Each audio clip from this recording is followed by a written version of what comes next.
What I love about estate jewelry is the variety. So this is a designer named Rodney Rayner. Rodney Rayner doesn't produce that much. The pieces are, as far as I know, hand fabricated one at a time using wax and like the whole 9 yards. And the guy's English and works very hard to make his pieces beautiful and organic, interesting, and they're each produced one at a time. Excuse me. So I happen to have two random pieces by this guy. This is what is so cool about estate jewelry is you just don't really know what's going to come in. You get to discover new things. You might be a aficionado of Rodney Rayner, or you might be somebody that's never heard of him. I had never heard of him until I actually saw this, and that's weird because I actually go to the jewelry shows and I know he exhibits there, but I had never actually seen his stuff in person. So this guy's actually won the Couture show several times, which is a big design show for jewelry. And look at these earrings. So these are all in blue topaz with green garnets, little savorites, diamonds. Do you see it all? And sapphires.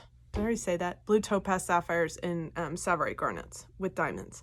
And see how each piece has the super organic type of gold. It's just really done so that it graduates in a certain way. And what you're left with is this impression. He calls this his Roma collection. And so I have one pair of earrings from the Roma collection, and I have this beautiful pendant. So the pendant is in pinks and purples, and it's garnets and sapphires and maybe tourmalines. I don't remember. No, amethyst. Amethyst, garnets, sapphires, diamonds. Ha! Finally got it all out. So you can see, first of all, doesn't that look pretty?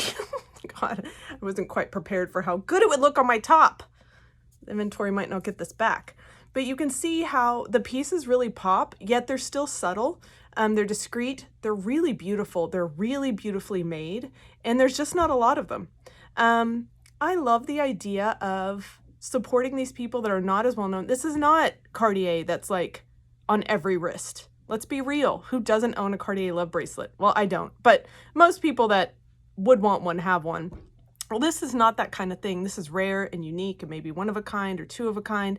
There's just not that much of it out there, which is what makes jewelry so fun, is you can buy one piece that is super unusual and you can buy 10 pieces that are really ordinary and you would wear all the time. This is something I would think of as being a little more unusual, really beautifully crafted, really could be a signature. Anyway, Rodney Rayner.